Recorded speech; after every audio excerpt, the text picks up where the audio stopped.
Indutores. Os indutores, eles nada mais são do que solenoides, tá? Em alguns formatos conhecidos como o formato cilíndrico ou o formato toroidal. Eles podem ser também eles podem ser encapsulados, tá? Como você pode ver, nós temos aqui um solenoide encapsulado aqui, ó, a cápsula dele, tá certo? Outra maneira de ser encapsulado é o microindutor, que você vai ver em circuitos impressos, né? Aquele que a gente chama de SMD, né? Que é montado em superfície, tá? Mas esse aqui você vai ver muito em fontes, tá certo? Esse aqui é chamado de toroidal, devido a essa forma, o nome dessa forma que parece uma câmara de pneu, é chamado de toroide. Então por isso que ele recebe esse nome, toroidal. E com o núcleo, cada um tipo vai ter um núcleo diferente, né? Porque, por exemplo, nós temos aqui, ó, cilíndrico com núcleo de ferrite, aqui com núcleo de ferro, tá? Aqui seria com núcleo de ar. A aplicação dele, você pode ter uma aplicação aqui em um filtro passa-faixa, tá? Então, você vai ter um indutor, tá certo? E o indutor vai ser representado dessa forma. Então essa aqui é a representação dele em um circuito, tá? Aqui é o símbolo. E olha aqui a aplicação em um circuito passa-faixa, que podemos ver aqui, ó.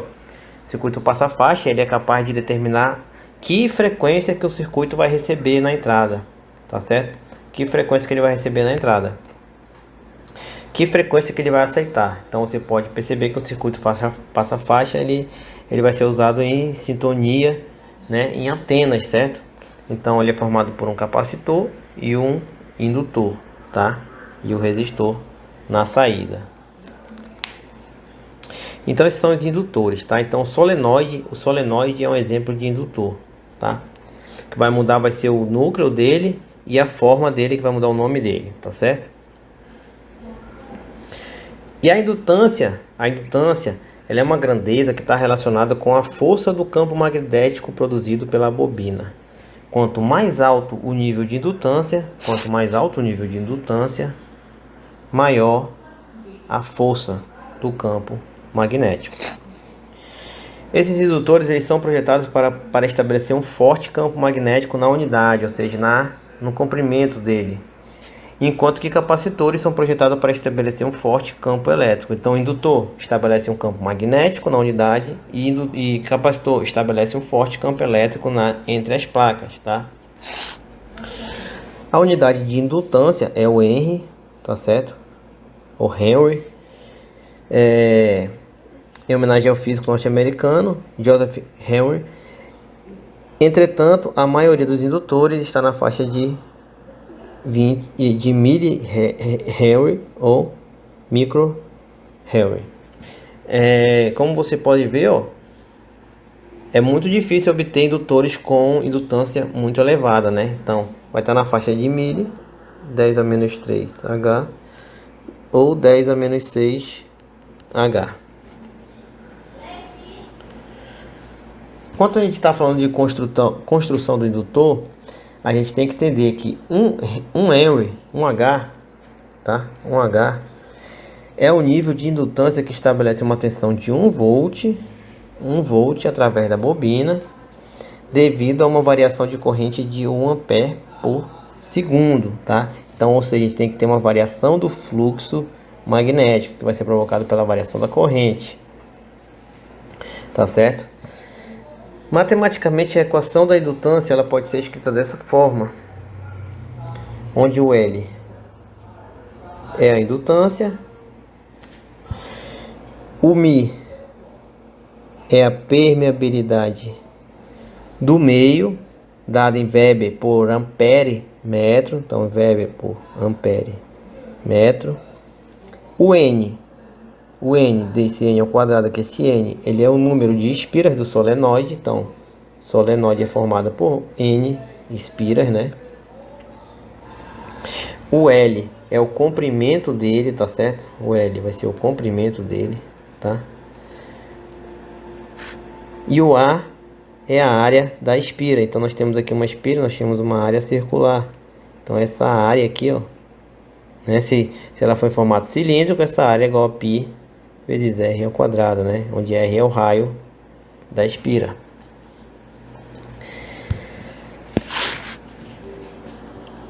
Outra forma de escrever é L é igual a μr vezes LO, tá? Então o que seria o LO? Seria a indutância em relação ao vácuo. Então, em relação ao vácuo, era como se você pegasse esse aqui e usasse aqui o μ aqui, tá? Então o LO seria isso aqui.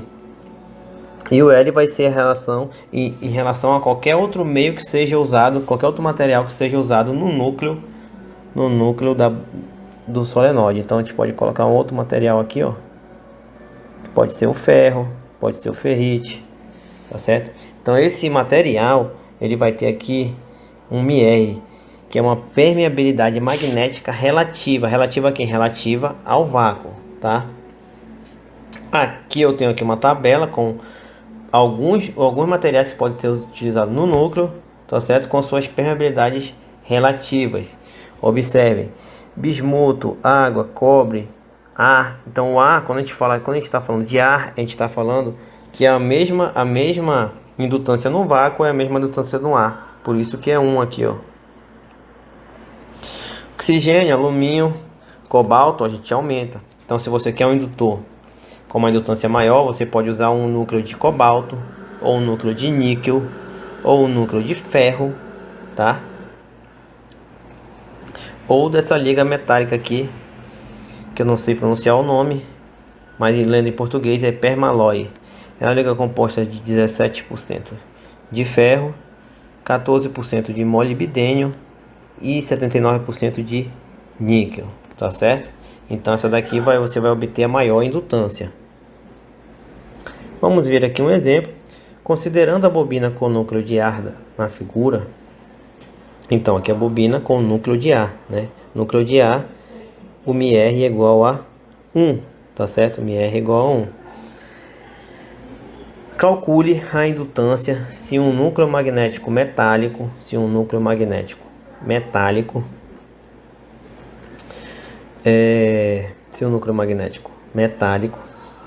com μr,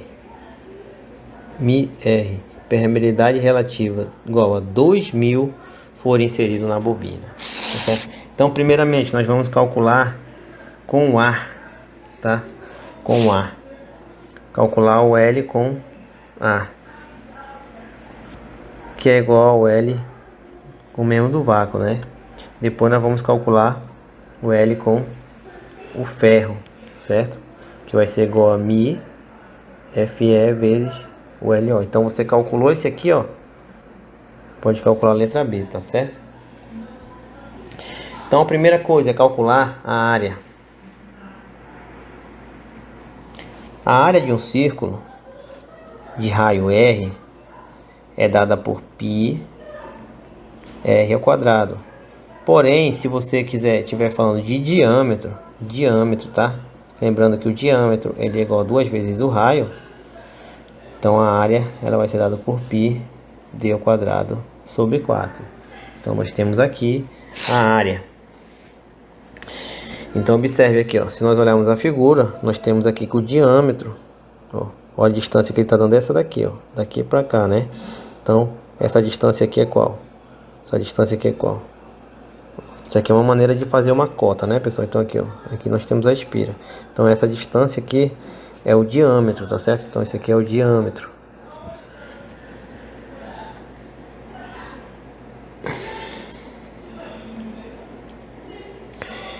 Então calculamos a área, nós chegamos aí a esse valor, 31,7 micrometros ao quadrado. Então aplicando aquela fórmula da indutância, tá? L é igual a μ vezes n ao quadrado A vezes L.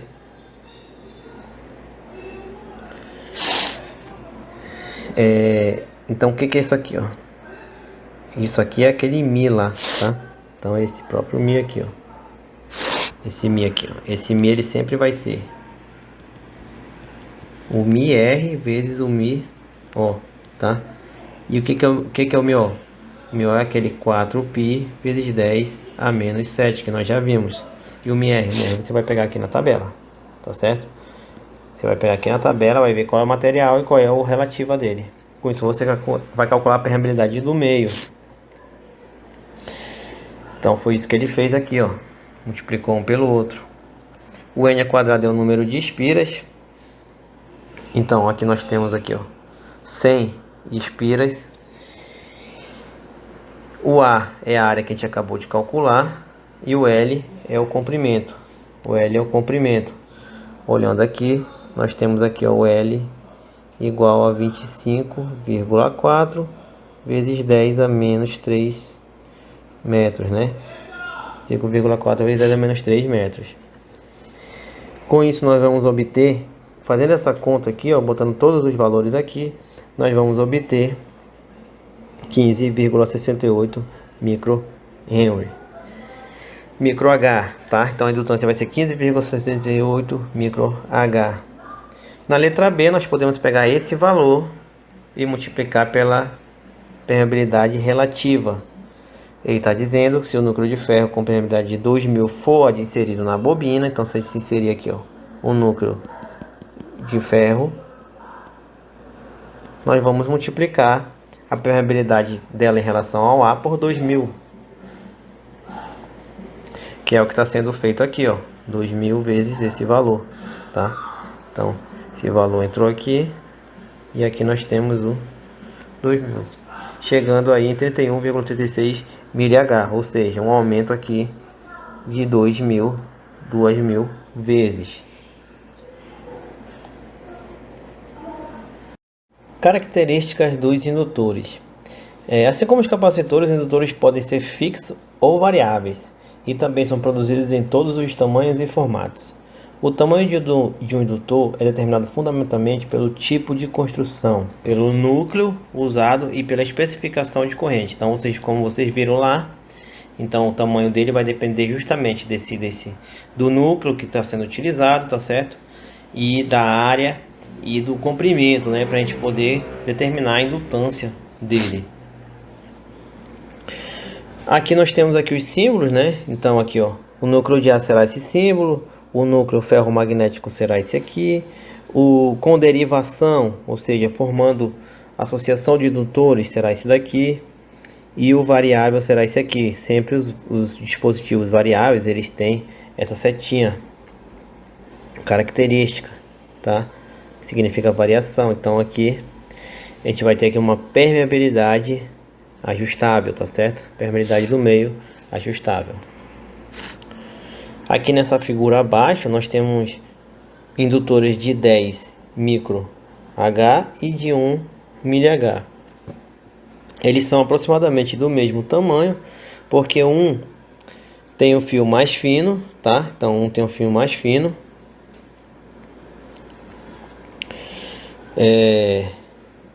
Então esse aqui de 1 mH aqui, ó, tem um fio mais fino. Dessa forma a gente aumentou o número de voltas, tá certo? Então nesse mesmo espaço aqui nós temos mais voltas. Então esse com fio mais fino, ele vai ter uma maior indutância. Porém, né, devido ao fio ser mais fino, nós teremos aí uma queda na corrente especificada, tá? Uma queda na corrente especificada. Então observe aqui, ó, nesse aqui que tem uma indutância menor, nós temos uma corrente de 10 amperes, tá certo? Aqui que nós temos uma indutância maior, nós temos a corrente menor. E observe a resistência dele também, que ela aumentou, ela foi de 6 miliohms para 0,4 ou 400 miliohms. Vejamos alguns tipos de indutores. Então, nós temos indutores de núcleo de A, tá certo? Então, esse aqui temos espiras de 1 a 32 espiras, tá? Temos de 1 a 32 espiras. Valores típicos dele, de 2,5 nanoH a 1 microH. Aplicações de alta frequência. Aplicações, né? São aplicações de alta frequência. Então, a aplicação de alta frequência nós temos com núcleo de A. Nós temos também o tipo toroidal, cujos valores típicos vão de 10 microH a 30 mH. Algumas aplicações são usadas em linhas de transmissão para filtrar transitórios e reduzir interferências eletromagnéticas encontrado em muitos eletrodomésticos, tá? Então você vai ver isso aqui geralmente em filtros de linha, nas circuitos fontes, tá certo? Então você abrir uma fonte de computador, você vai ver esse tipo aqui, ó, tá? Então ele é utilizado para reduzir interferências eletromagnéticas e filtrar transitórios. Aqui nós temos o tipo cilíndrico, tá? Com valores tipos de 3 microH até 1 mH. Ele é muito usado em linhas de transmissão de alta corrente, tá certo? Linhas de transmissão de alta corrente. Temos aqui também o tipo linha de retardo. Esse tipo aqui, ele tem valores típicos de 10 microH a 50 microH. São usados em receptores de televisão e cores para corrigir diferenças de tempo entre os sinais de cor e o sinal de preto e branco, tá? Isso aqui naquelas TVs antigas, tá certo?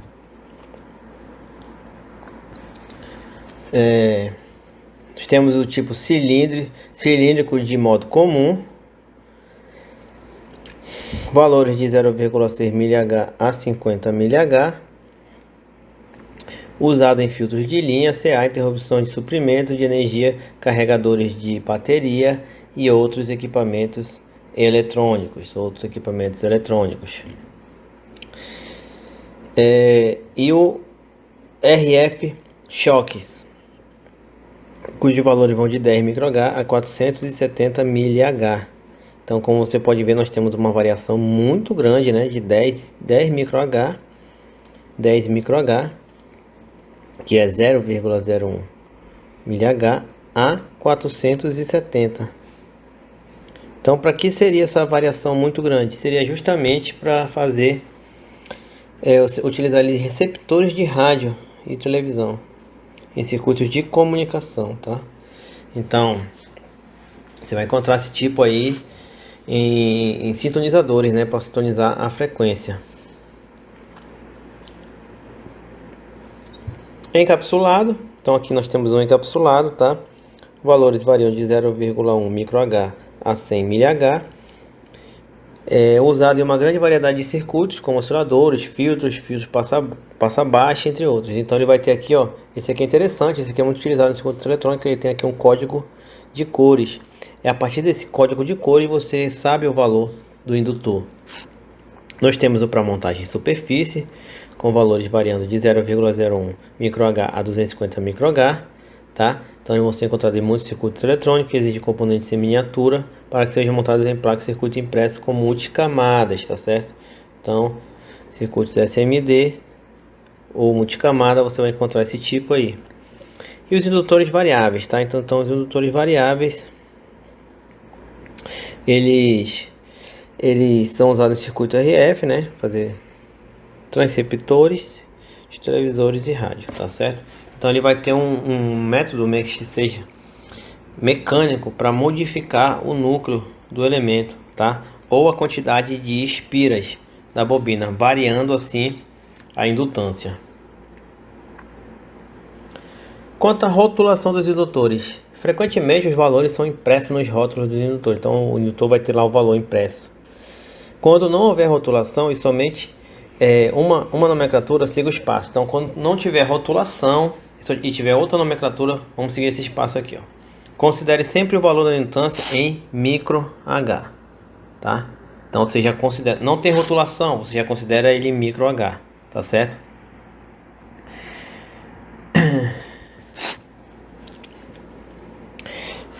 Dois, né? Esse aqui é o 1, tá certo? O 2. Se o rótulo tiver, por exemplo, aqui, ó, 223K, 223K. Esse terceiro, nós temos aqui, ó, 3 dígitos. 1, 2, 3 dígitos. Esse terceiro dígito aqui, ó, é a potência de base 10, tá certo? É a potência de base 10. Então, o que significa isso? Significa que esse cara aqui, ó, ele vai ser 22 vezes, esse aqui é a potência de base 10, vezes 10 a terceira. E sempre considera ele em micro H. Micro H. Então ele vai ser 22.000 micro Henry, tá? Micro H. ou 22 vezes 10 a terceira.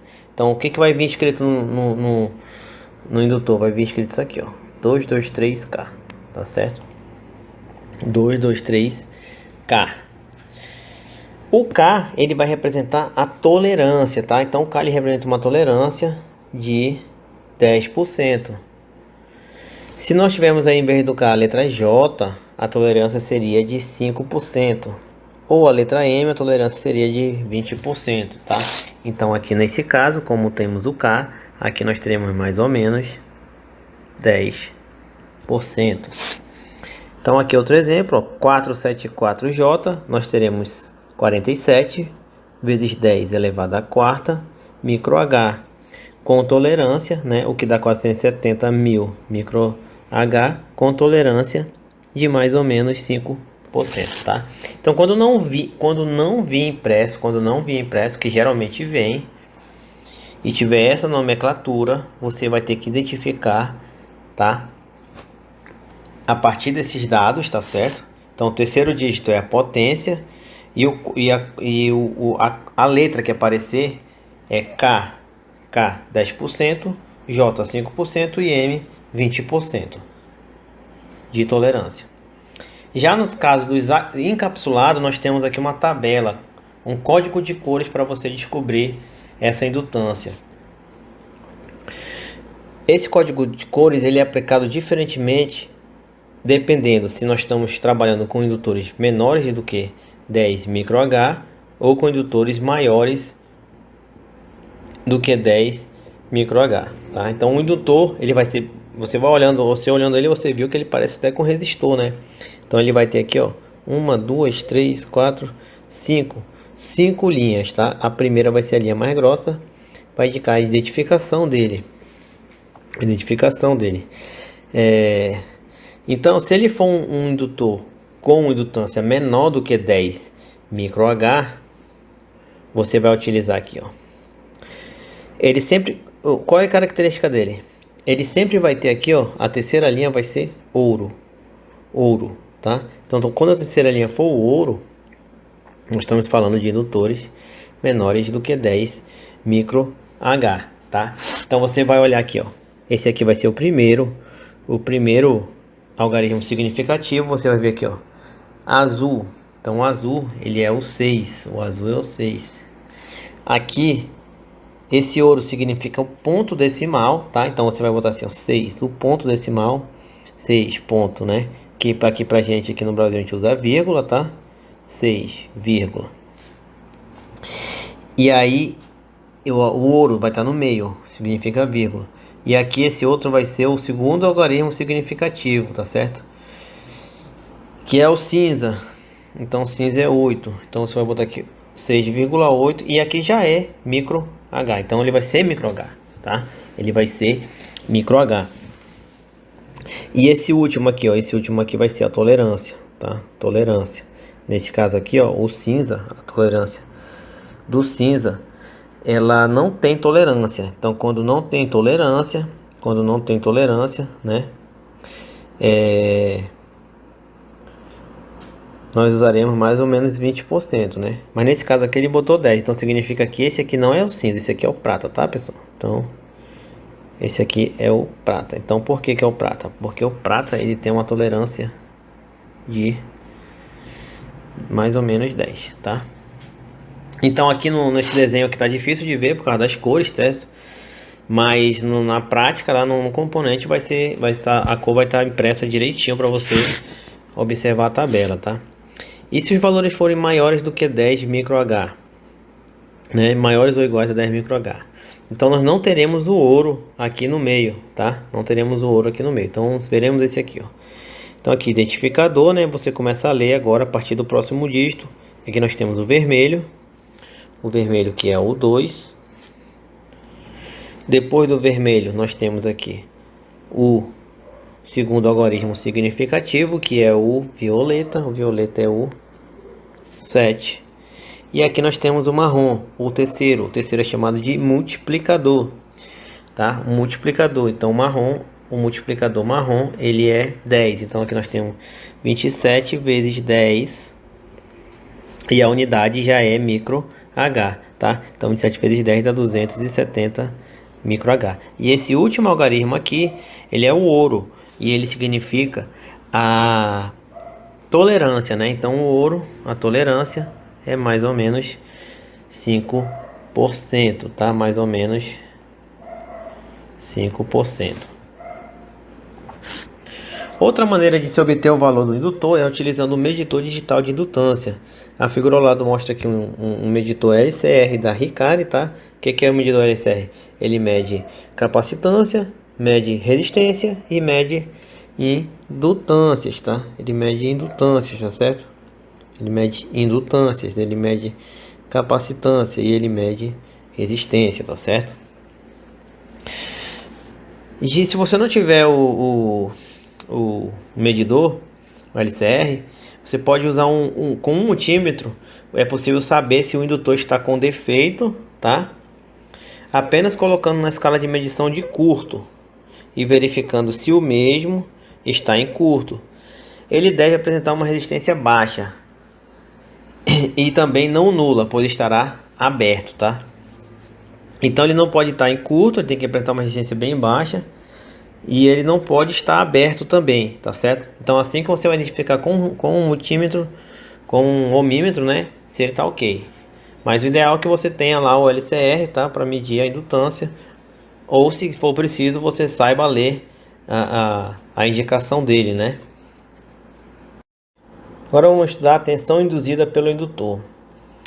Retornando lá à lei de Faraday, a tensão induzida pelo indutor pode ser obtida matematicamente por...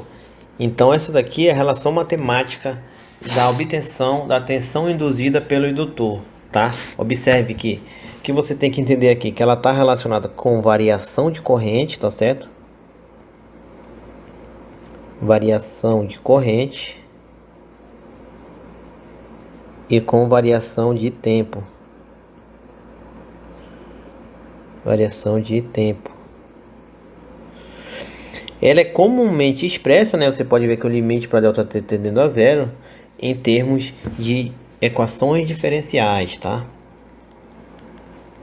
Que é igual a L, DI, dt, tá certo?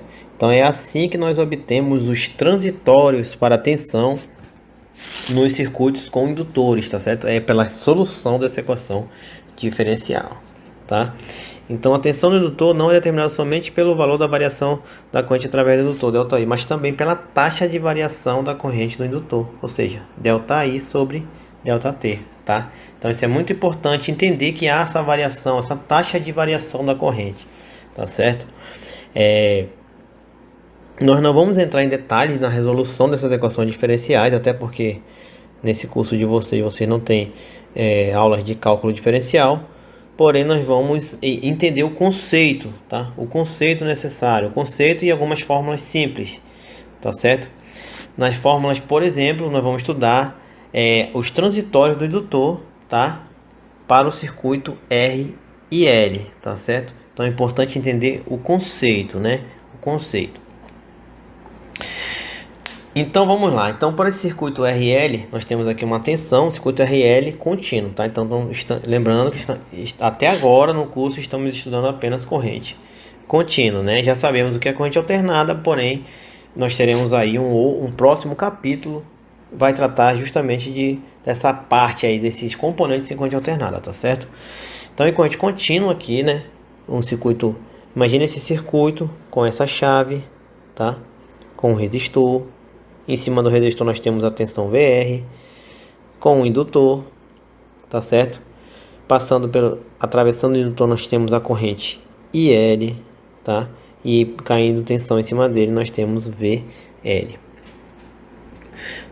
Agora é muito importante que você tenha entendido os transitórios do capacitor. Se você não entendeu, por favor, volte lá na aula de capacitores e reveja como funcionam os transitórios do capacitor, porque aqui a semelhança é muito grande, tá? A semelhança do conceito é muito grande, tá certo? Então, aqui nós vamos estudar, quando nós fecharmos esse circuito, nós vamos estudar a fase que é chamada de armazenamento. Armazenamento, tá? Então, a fase de armazenamento para o circuito RL, tá certo? Resolvendo aquela equação diferencial, nós teremos que o IL será dado dessa forma. O E sobre R vezes 1 menos E elevado a T sobre tal. Então deixa eu dar um zoom aqui. Aqui nós teremos aqui, ó. Não estou dando para ver, né?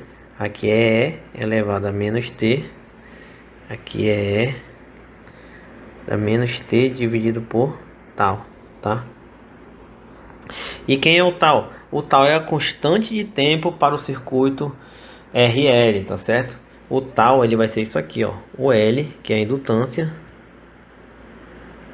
dividido pela resistência, tá? Então aqui nós estamos tratando de um circuito RL, tá certo?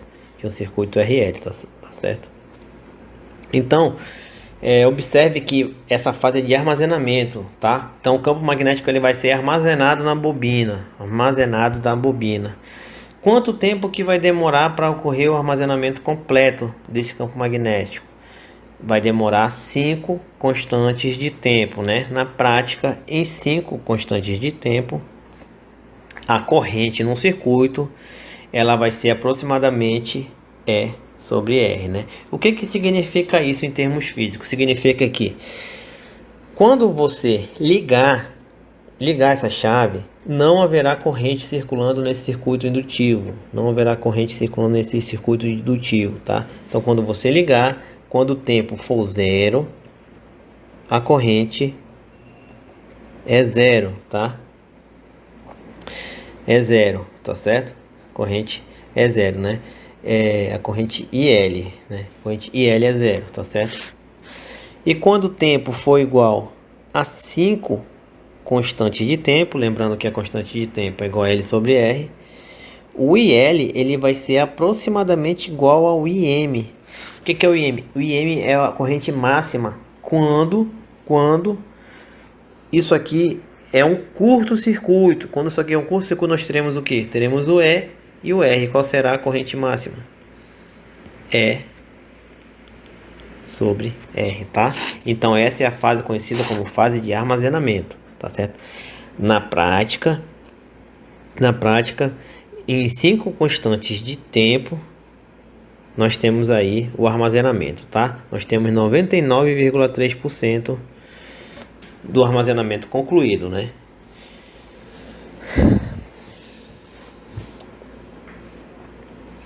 Já a tensão VL, observe que no momento que você liga o circuito, a tensão VL ela parte já de E. É como se o circuito tivesse aberto, o indutor. E depois de um tempo, quando armazena o campo magnético nele, ele é como se comporta como um circuito um curto, né? E a tensão no curto-circuito é quanto? É zero, tá? Então dessa forma, olhe como funciona aqui, ó. No armazenamento, a tensão em cima do indutor ela é assim, ó. Ela parte aqui do zero, né? Você fechou a chave, ela foi e bateu E, ou seja, é como nós tivéssemos aqui um circuito aberto, tá? Então aqui o VL igual a E. Mas aí depois de um tempo, né? Então aqui nós temos aqui o T igual a zero, né? Então depois com T igual a aproximadamente 5 constantes de tempo, nós teremos o que? Aproximadamente um curto-circuito. E um curto-circuito nós sabemos que a tensão é aproximadamente zero, né? Na verdade ela vai ser 0,007 vezes E, que é a tensão da fonte. A equação que vai relacionar a tensão da fonte vai ser essa daqui, VL igual a E vezes o número neperiano, né? Para quem não lembra, então por isso que é muito importante assistir a aula de capacitores, né? Ele é 2,72 elevado a menos T dividido por tal, onde tal é igual a L sobre R, tá? Então nós teremos essa formação aqui para tensão. Já a VR vai ser o contrário. O VR, quando liga o circuito, a tensão tá toda, a tensão ela tá toda aqui em VL. Depois de um tempo, a tensão vai estar toda em R, né? Então nós teremos isso aí. Depois de 5 constantes de tempo, a tensão em E em R, né, será aproximadamente E. E a equação que relaciona ela é essa daqui, ó. Então, VR igual a E vezes 1 menos o número neperiano elevado, tá, a menos T sobre tal, tá? Lembrando que tal é essa letra grega, né? Onde tal é igual a L sobre R.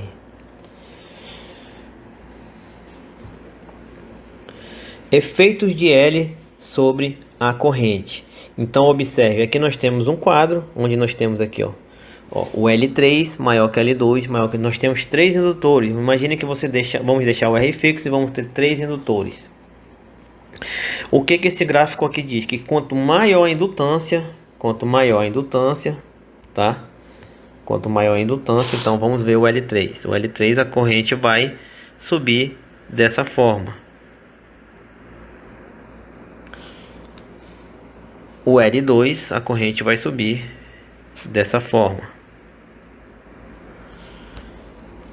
E o L1, a corrente vai subir assim, ó.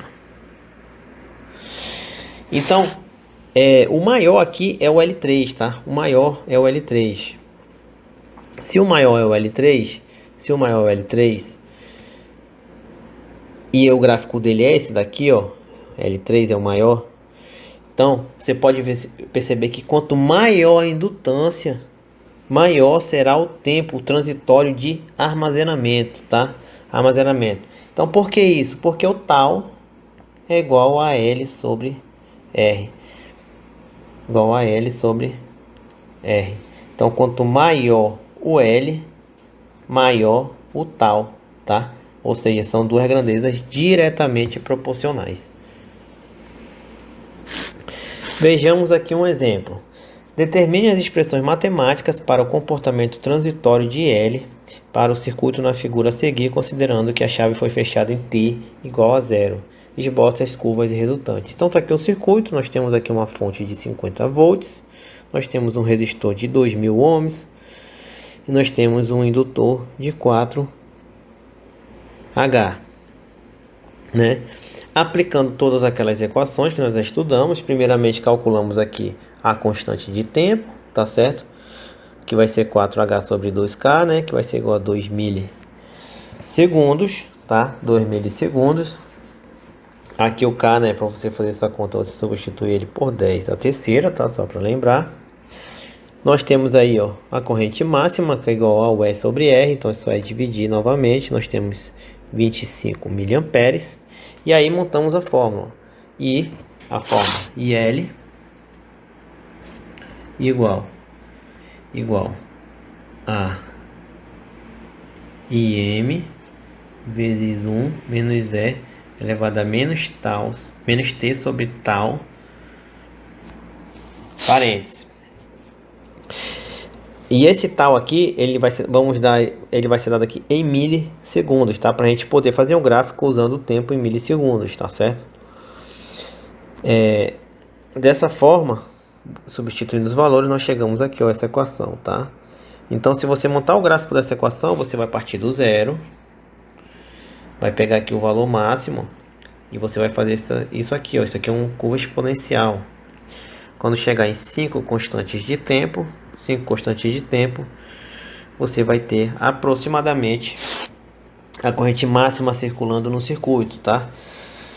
Corrente máxima circulando no circuito. Já o VL, né? O VL é só pegar a equação do VL, substituir, nós chegaremos a esse resultado. Então, lembrando que o VL ele parte aqui do zero. No momento que a chave se fecha, ele sobe para a fricção da fonte e depois ele vai reduzindo até zero, aproximadamente zero em 5 constantes de tempo, né?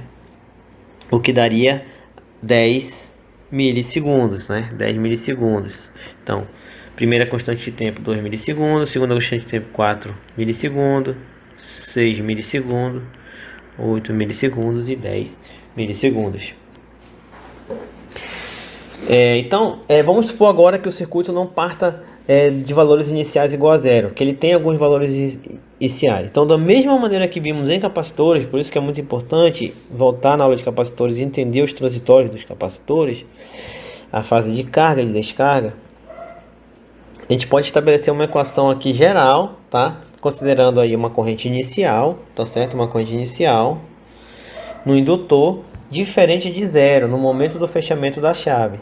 Então, dessa forma, o IL vai ser adicionado, aquela mesma equação do IL vai se adicionar a ela um II. O que é esse I? Vai ser a corrente inicial, é a corrente que está circulando no circuito no momento do fechamento da chave. A diferença do gráfico, então, é muito semelhante lá ao estudo dos capacitores. Então, aí vai partir de um ponto e depois vai subir até aproximadamente a corrente máxima, né? Nessa região transitória, tá? Até chegar no estágio aqui que a gente chama de estágio estacionário, tá certo? Agora vamos estudar a fase de decaimento em um circuito RL, tá? Vamos imaginar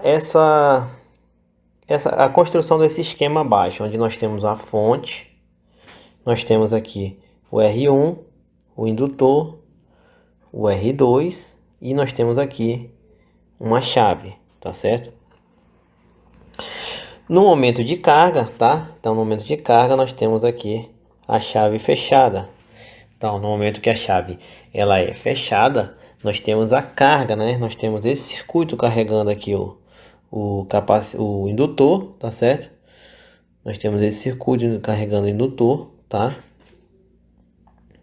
E aí nós podemos calcular lá a fase de armazenamento. Posteriormente, nós podemos abrir essa chave, depois que ele tiver concorrer à fase de armazenamento. E aí nós teremos esse segundo circuito, que aqui nós teremos a fase de decaimento. Então aqui será o armazenamento. E aqui o decaimento. Tá certo? Então, armazenamento e o decaimento. Então, antes da abertura da chave, tá? Antes da abertura da chave, nós teremos essas equações, tá certo? Nós teremos essas equações. Nós teremos que o VL, né? Então, imaginemos aí fazendo esse estudo aqui, ó. Então, analisando esse circuito aqui, ó, aplicando a lei de Kirchhoff nesse circuito, nós teremos isso aqui, ó, tá?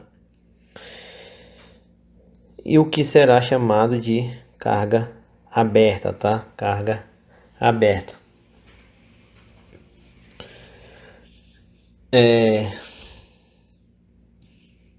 Após o fechamento da chave, então vamos ver agora, após o fechamento da chave,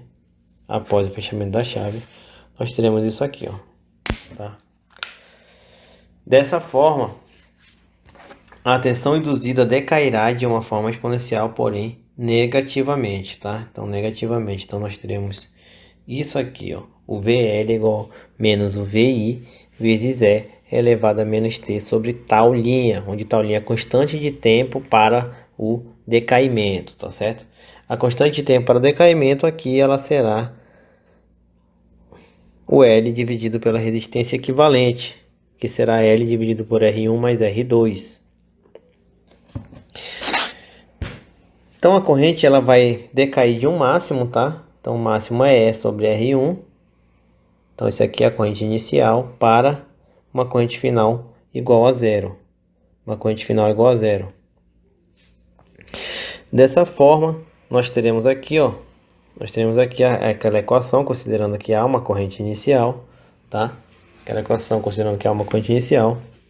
Chegaremos aqui na equação de L no decaimento, tá? Lembrando que o tal é igual a L sobre R, né? No caso, temos o R equivalente. Então, aqui o tal linha para indicar que é decaimento. E aqui nós teremos os gráficos de armazenamento e decaimento, tá certo? Então, observe aí aqui, ó. Armazenamento, nós temos isso aqui. Na hora do decaimento, voltamos para o VL máximo, tá? Na hora que a gente abre lá a chave e ela começa a crescer aqui negativamente, né? Começa, quer dizer, reduzir negativamente, né? Começa a reduzir negativamente, tá? Já o IL nós teremos isso aqui, ó. E depois a redução exponencial. Então nós temos crescimento exponencial e redução exponencial.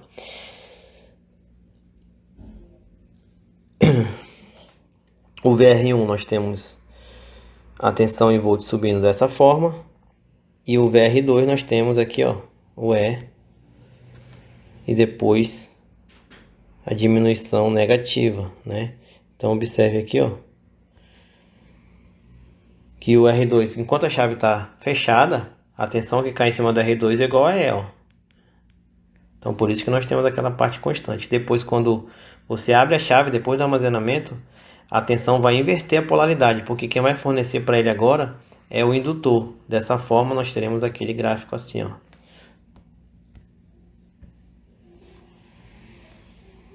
Então aqui é R2, tá? R2. E aqui é a equação, tá certo?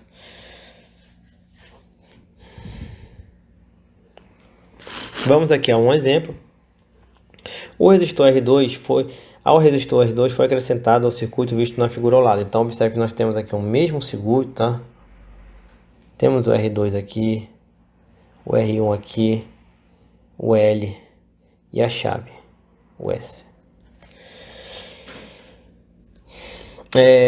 Determine as expressões matemáticas para 5 constantes de tempo na fase de armazenamento, tá?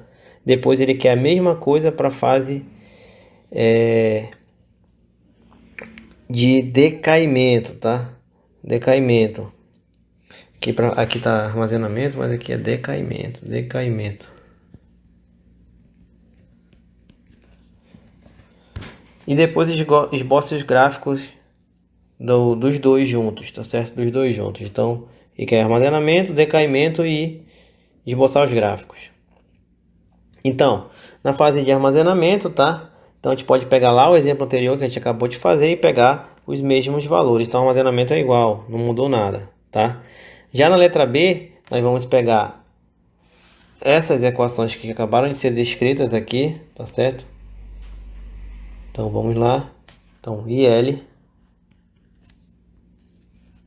VL, tá? IL, VL, a constante de tempo por decaimento. E vamos aplicar diretamente, ó. Ó, o VI, tá certo? O VI, o constante de tempo, a corrente máxima, né, no momento inicial, o IL, o VR1 e o VR2, tá? O VR2. Aplicando todos os valores, nós chegaremos a todas as equações para montar os gráficos.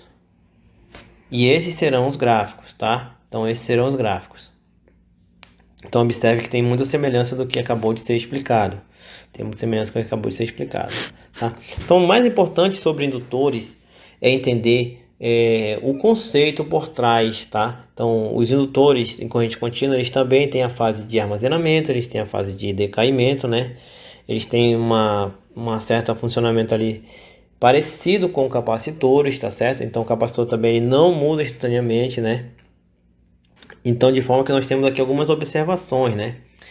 No indutor, a corrente não pode variar instantaneamente, tá? Em um circuito com indutor, ela não pode variar instantaneamente.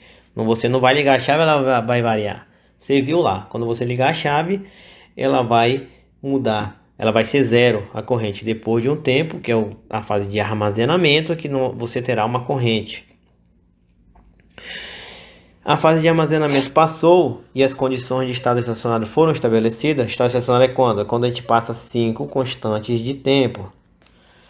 Assim que o período de tempo foi igual a 5 constantes de tempo, tá? Então, é o que está escrito aqui. A partir de 5 constantes de tempo, nós chegamos ali no estágio que é chamado de estado estacionário ou estágio estacionário. O indutor assume característica de um circuito aberto no instante que a chave é fechada. Então, no instante que a chave é fechada, o IL é igual a zero, ou seja, é como se ele tivesse aberto. O indutor assume as características de um curto-circuito quando as condições de estado estacionárias são estabelecidas, que é o que eu falei. Depois ele vira um curto-circuito. Então, quando ele vira um curto-circuito, o IL vai ser igual ao IM, né? Que é igual a E sobre R, tá certo? Então, essas características que são importantes para você entender o funcionamento de circuitos eletrônicos com indutores.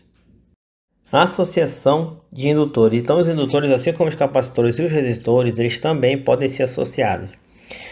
Os indutores serão associados da mesma forma, tá? Matematicamente, da mesma forma que os resistores, iguaizinhos. Então, indutores em série, você vai somar os indutores. Indutores em paralelo, você vai fazer a correlação entre os inversos, tá? A soma entre os inversos. Para dois indutores, né, o produto sobre a soma pode ser aplicado, tá? Assim como nos resistores. Então, olha esse circuito aqui da figura. Nós podemos aí aplicar, né? Vou fazer uma associação de indutores para reduzir esse circuito, né? Então observe que nós temos 3 indutores em paralelo. Então a gente pode tirar o L paralelo aqui, o L2 paralelo com o L4 paralelo com o L3, né? E aí nós teremos apenas um indutor, tá? Apenas um indutor.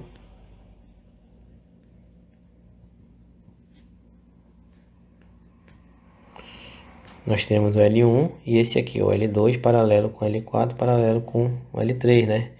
E aqui agora eles estarão em série, então eles podem se transformar em um único indutor, né?